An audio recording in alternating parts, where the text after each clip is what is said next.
Yesu ashimwe.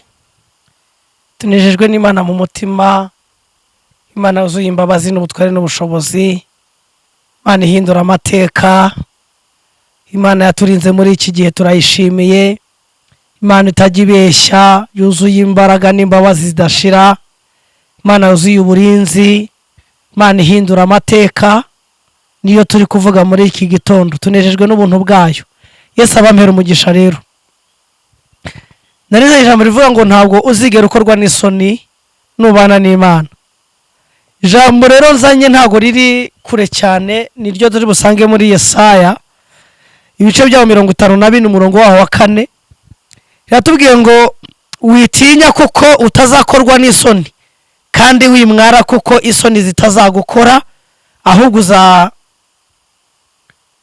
uzibagirwa isoni zo mu buto bwawe n'umugayo wo mu bupfakazi bwawe, ntuzawibuka ukundi. Haleluya. Bivuze ngo Imana ije gukumara isoni. Ese hari isoni ufite? Ariko jye iyo nekereje ku kintu cy'isoni, numva isoni zituruka mu bintu byinshi. Hari isoni z'ibyaha. Muri byarebye ngo nta soni ufite uretse z'ibyaha byanjye. Hari isoni z'ibyaha, hari isoni z'ibintu bibi umuntu yaba yakoze agatinya no guca ahantu, hari isoni z'uko ari ubukene bwabasa umuntu kubera kwambara nabi cyangwa se atameze neza, akumva ahantu hose ageza afite isoni. Muri urwo ruhande ufite izihe soni ngo Imana zikumare? Noneho hano kuko umuremyi wawe ari we mugabo wawe, Uwiteka Nyiringabo niryo zina rye, Uwera wa Isiraheli niwe mucunguzi wawe, azitwa Imana y'isi yose.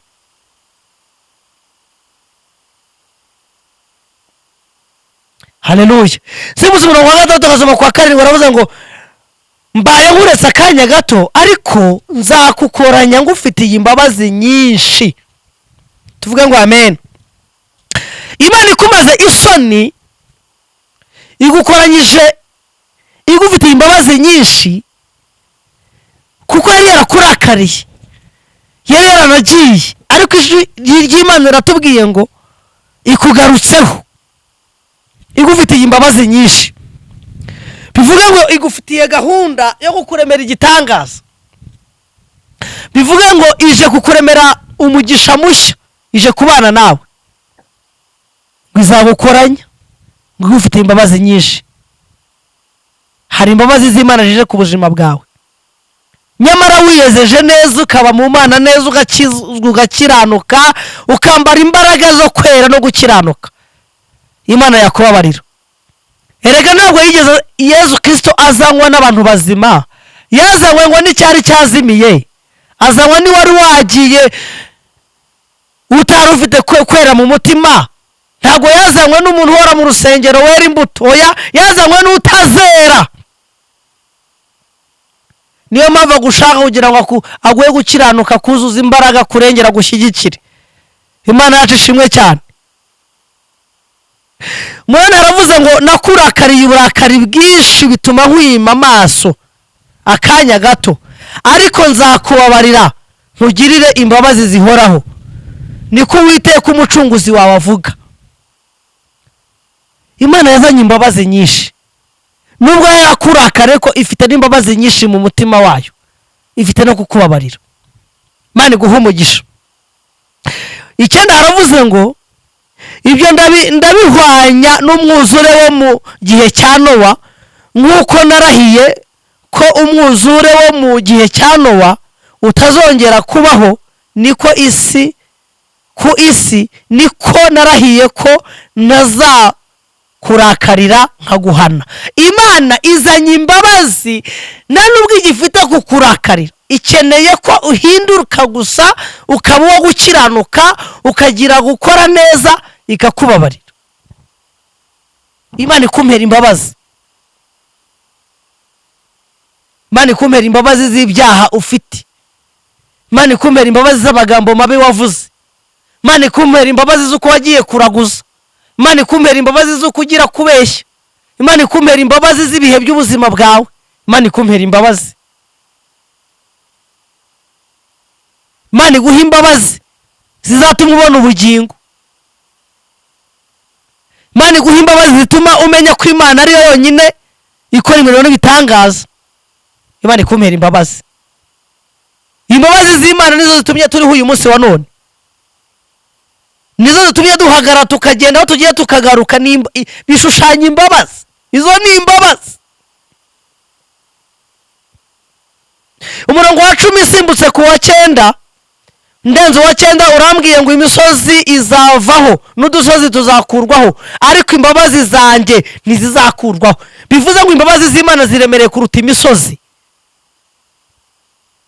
Ijambo ko rikomera ngo imisozi izakurwaho n'udusozi tuzakurwaho, ariko imbabazi zanjye ntizizakurwaho, kandi isezerano ry'amahoro nagusezeranije ntirizakurwaho, niko Uwiteka ukugirira ibambe avuga. My God, uzi ko imbabazi z'Imana zihari? Imana ihaye imbabazi akanwa kawe kuko gasohotsemo ibidatunganye. Imana ibabariye umutima wawe kuko watekereje ibidakwiriye. Imana ibabariye urwandiko wanditse rwo kurenganya abandi. Imana irakubabariye. Imana imanuye imbabazi. Najya nkubwira ngo rero nyuma y'ibyo ngibyo Imana imaze kurema imbabazi, kuremeye ishimwe. Yewe urengana ugahungabanywa n'inkubi y'umuyaga, ntuhumurizwe. Amabuye yawe nzayateraho amabara meza, imfatiro zawe nzazishingishaho safiro, iminara yawe nzayubakisha amabuye abengerana, kandi urugabano rwawe nzarushingisha amabuye anezeza. Nuko nashaka kuvuga ibintu byinshi. Hasi aravuze ngo abana bawe bose bazigishwa n'Uwiteka kandi bazagira amahoro menshi. Abana bawe bazigishwa n'Uwiteka, niko ijambo rivuze ngo kandi bazagira n'amahoro menshi. Hari amahoro menshi Imana izanye mu bana ba, kandi Imana ije kubigisha kuko niyo yonyine itanga ubwenge. Ngo uzakomezwa no gukiranuka, agahato kazakuba kure, kuko utazatinya uzaba kure y'ibiteye ubwoba, kuko bitazakwegera. Reka ndekeraho. Ibintu biteye ubwoba kubwo amahoro Imana igabye ku buzima bwawe, kubwo gukiranuka, ntabwo bizakwegera. Uzabiba kure, uzaba kure y'ibiteye ubwoba, uzaba kure y'abarozi, uzaba kure y'abagambanyi, uzaba kure y'inzitane, uzaba kure ya gereza, uzaba kure y'imyuka mibi, uzaba kure y'abacerwaguzi, uzaba kure y'abacwezi, uzaba kure y'abarangi, uzaba kure y'abaterekereza, uzaba kure y'imyuka mibi. Imana izaguha kuba kure yabyo. Haleluya. Imana yacu ishimwe cyane. Imigani ibice 10 murongo wa 22, ijambo riramubwira ngo umugisha Uwiteka atanga uzana ubukire kandi nta mubabaro yongeraho. Umugisha Uwiteka Imana atanga uzana ubukire kandi nta mubabaro yongeraho. Bivuze ngo niba Imana itanze umugisha nta mubabaro ushobora kongeraho. Niba yaraguhaye urubyaro, izere ko nta mubabaro izongeraho. Niba yaraguhaye akazi, byizere ubisengeramo wizeye, umenye ko nta mubabaro izongeraho. Nta mubabaro w'amagambo, nta mubabaro w'inzitane, nta mubabaro w'intambara, nta mubabaro w'amakuba izongeraho. Imana izakubera amaso. Imana yacu ishimwe cyane. Haleluya. Uwiteka ashimwe cyane. Kasoreza ahangaha. Imigani 22 umurongo waho wa 20 n'urundi 22. Imana ishimwe cyane. Hatubwiye amagambo akomeye avuga ngo murongo wa 4 22 umurongo wa 4 haravuze ngo reka masome mwihangane gatoya. 22 umurongo wa 4 haravuze ngo uwicisha bugufi akubaho Uwiteka, ingororano ye ni ubukire n'icyubahiro n'ubugingo. Kandi ndasoje buriyo ndogira ngo muri hari ibindi bintu uri butegereze ndi buvuge birenze ibyo navuze. Ijambo nari naze navuga ngo Imana iravuze ngo witinya ko kutazakorwa n'isoni, kandi wimwara kuko isoni zitazagukora. sibyo? umugisha uwiteka atanga ntiyongeraho umubabaro, kandi ngo umugisha uwiteka atanga utera ubukire n'icyubahiro n'ubugingo. Imana iguha umugisha kandi kumara izo soni mu izina rya Yesu. Yesu abishimire. Narasoza nagira ngo mubwire ngo nyuma y'umuyaga ikirokotse cyose kigira agaciro, kuko bitari mu gihe cya Sesabayori. Ariko soza no kuri bivuga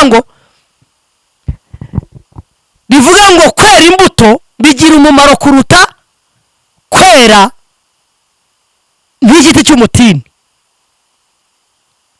Yesu abaha umugisha. Ikindi, Imana ikurebere mu mbuto wera, ikurindane n'icy'agaciro, kandi icy'agaciro ikureberemo kiguhesheje agaciro aho wakaburiye. Imana iguha umugisha, igukomereza amaboko kandi kwagurira imbago mu izina rya Kristo Yesu. Amen.